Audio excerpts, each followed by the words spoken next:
बंद कर दो यार, हंसी आ गई।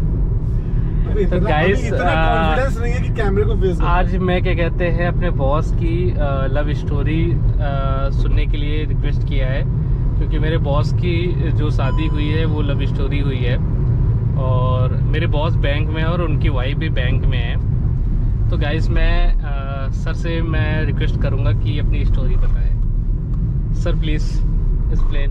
Thank you so much Adarsh ji for giving me so much respect. बात है 2010 की।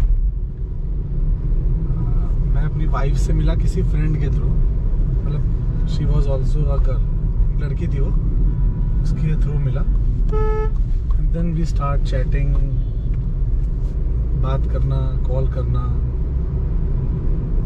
5-6 साल तो मतलब होता ना कि एक जवानी वाला वो होता है कि शादी के बारे में सोचा ही नहीं होता है ना एक, अरे हाँ बोलो यार। होता है ना शादी के बाद, मतलब आप 20-21 साल की उम्र में हो, आपसे इमीडिएट कोई शादी की बात करें तो क्या छुतियापा कर रहे हो भाई, शादी नहीं करनी होगी। तो वो करीब 6-7 साल रिलेशन ऐसे ही चला, मतलब 7 साल में हम शायद मिले भी एक बार भी नहीं। तो सिर्फ बात 3 चीजों पे होती थी, मैसेज, कॉल, और एक वो आता था सैमसंग के फोन पे, वो एक ऐप होता था ऑरेंज कर, एक ऐप होता था, क्या नाम था उसका, चैटिंग के लिए आता था वो, याद है वो?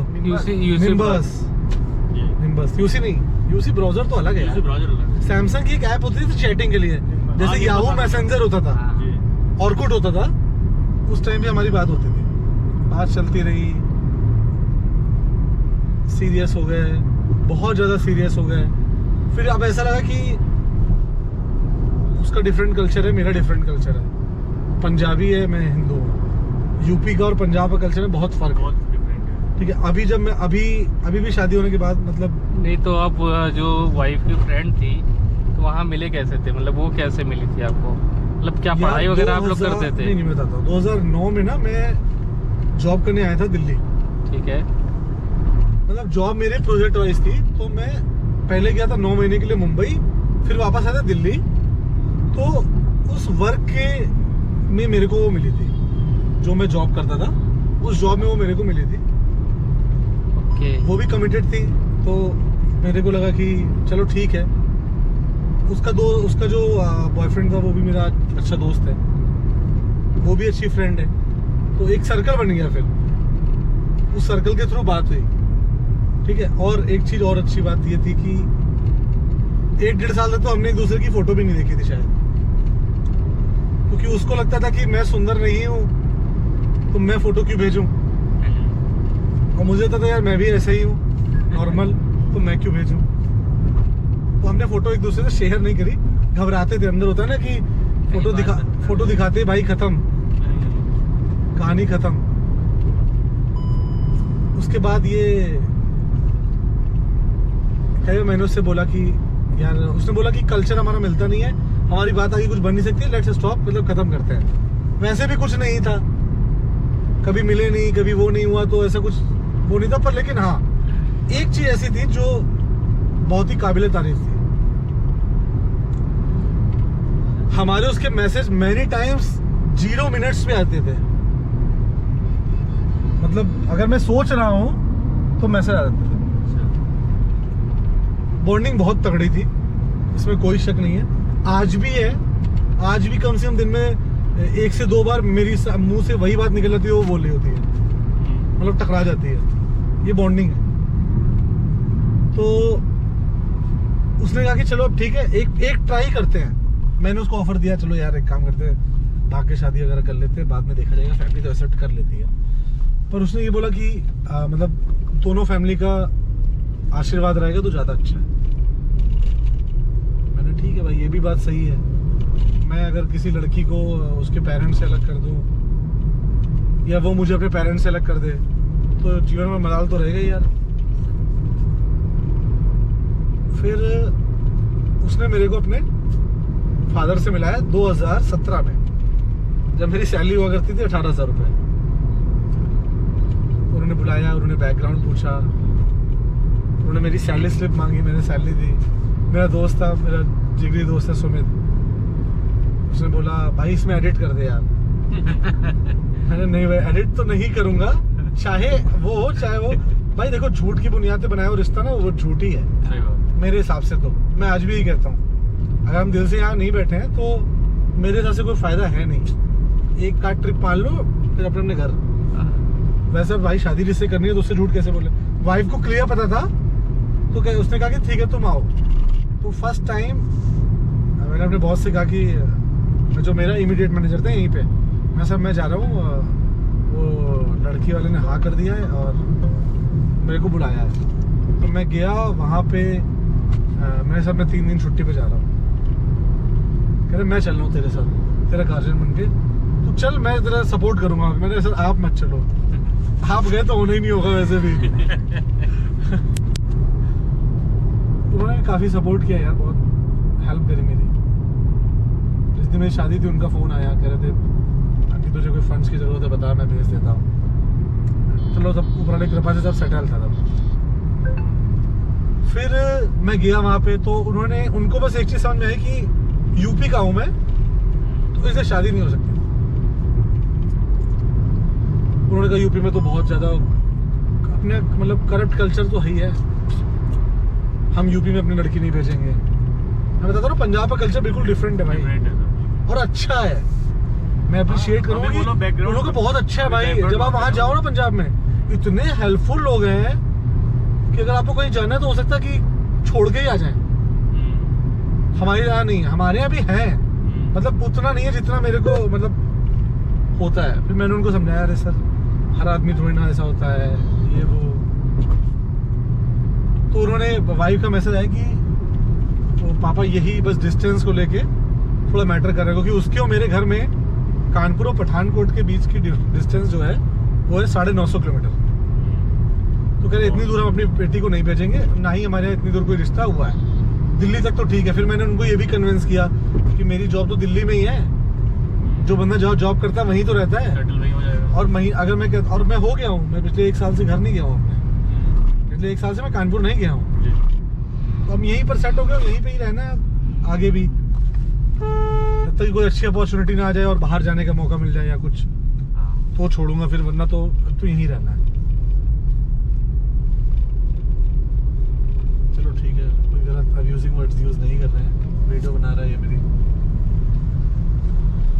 उसके बाद उन्होंने मना कर दिया, वाइफ ने मना कर दिया कि यार जब पेरेंट्स नहीं है तो मैं बड़ा फ्रस्ट्रेट हो गया। फ्रस्ट्रेशन मेरे को ये नहीं थी कि शादी के लिए मना हो गया, फ्रस्ट्रेशन ये थी कि कमी कहाँ पर है, कमी कहाँ पर है। अगर आपको की कमी पता है और आप उससे वर्क नहीं कर रहे हो तो गलत, तो बहुत नहीं, आप पाप कर रहे हो। मेरे हिसाब से वो पाप के बराबर है, ठीक है, नेक्स्ट टू पाप।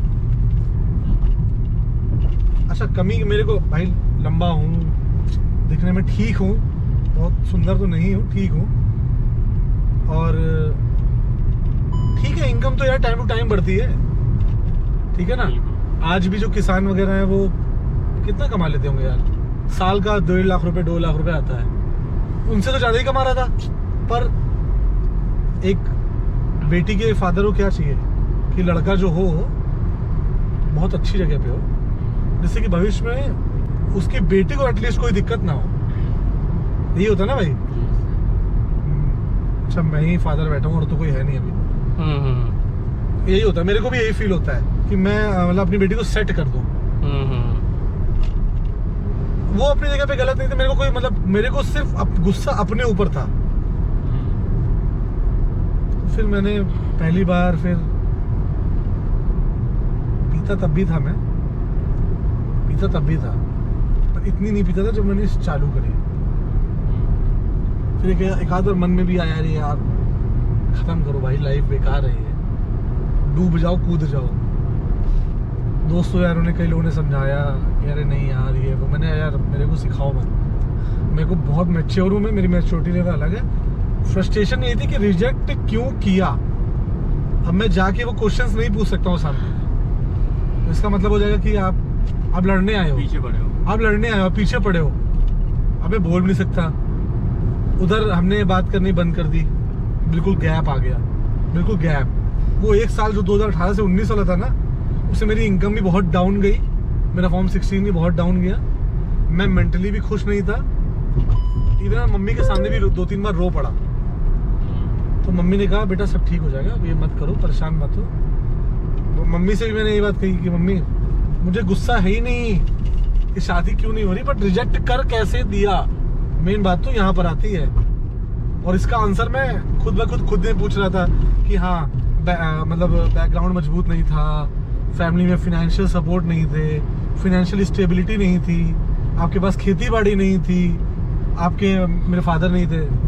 फादर का भी एक बहुत बड़ा इम्पैक्ट होता है, जिसके फादर होते हैं, बाप जिसका होता है, वो मतलब मैं कहता हूँ कि बहुत बड़ा सपोर्ट है। उसको मैं शब्द नहीं है मेरे पास कि मैं क्या बोलूँ। बाप को क्या बोलोगे भाई, आप क्या ही कह सकते हो कि बाप क्या है मेरे लिए, क्या एक्सप्लेन करोगे। बाप है भाई, और उसका खड़ा होना ही बहुत बड़ी बात है। अरे सर दुनिया छोटी लगती है उसके सामने ये सब। पापा का तो दुख था ही मेरे पास, मैं आज तक भी उभर नहीं पाया हूँ, लेकिन पापा का दुख तो रहता ही है। प्लस ये भी दुख तो सोने पे सुहागा भाई साहब। मैं भाई साहब हैवी वो बन चुका था। एक दिन मतलब बिल्कुल त्रस्त हो गया ना, मैंने कहा मतलब अब इसे भी संजोग कह लो, मैंने कृष्ण जी से कहा भाई भगवान बांसुरी बजाओ, कुछ तो करो, ऐसे नहीं चल पाएगा, ऐसे मेरा रहना तो बड़ा मुश्किल है। 5 मिनट के अंदर मैसेज आ गया वाइफ का। मैसेज क्या है कि मेरे लिए लड़का देखा गया है और तुम आ जाओ, एक बार फिर से बात करते हैं।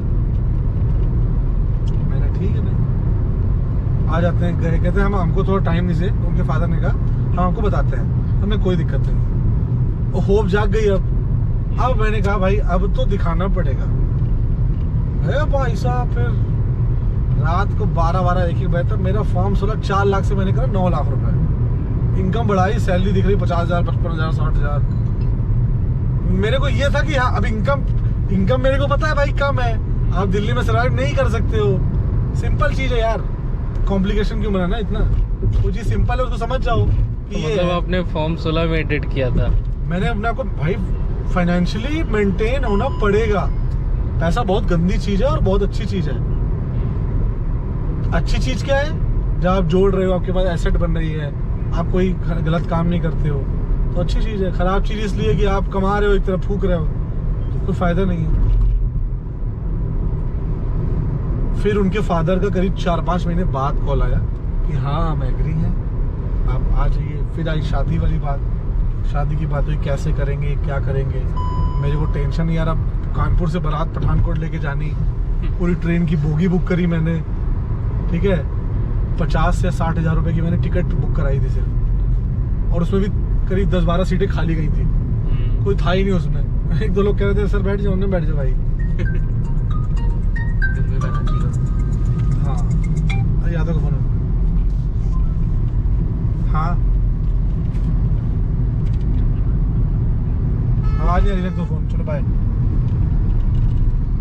यही थी भाई लव मैरिज।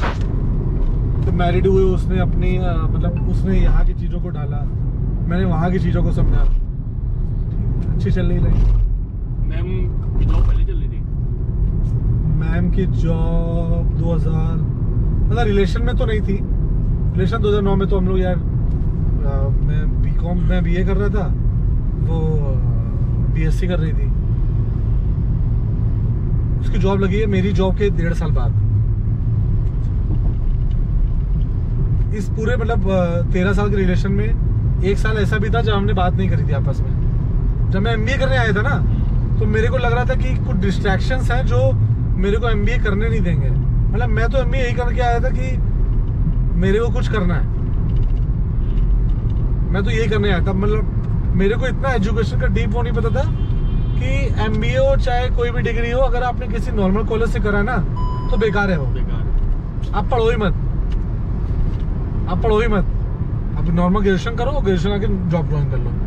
पर कानपुर से कहीं बाहर निकले नहीं, जॉब भी करी तो कानपुर में करी, 1-2 बार बाहर होके आए, लेकिन इतना ज़्यादा माइंड खुल नहीं पाया क्योंकि सारी की सारी जितनी जेंट्री है वैसी सारी। तो वाइफ की जॉब मेरी जॉब की 1.5 साल बाद लगी थी। तो फिर ये लगा हाँ चलो 2 लोग हैं, चल जाएगा, ठीक हो जाएंगी चीज़ें। उसने बहुत सेक्रीफाइस करा है, उसने मतलब अपने फादर से ये चीज़ बोली कि देखो ऐसा है कि आप कम ही बताओ, वो काम करेगा और शादी तो वहीं करनी है, क्या दिक्कत है। सपोर्ट किया ना। मम्मी ने भी कह दिया कि बेटा तुमको जो लड़की पसंद है वो तुम कर सकते हो शादी, मैं नहीं रोकूंगी। सब तरह से सपोर्ट मिला। वाइफ के फादर ही बहुत मतलब जेंटल हैं, मैं उनको भी गलत नहीं कहूँगा, मतलब मुझे आज भी वो फादर की तरह गाइड करते हैं, मुझे कोई दिक्कत नहीं है ऐसा। हो गई भाई, यही लाइफ स्टोरी है। चलो भाई, थैंक यू बोलो सर को। Thank you sir. Bye bye bye.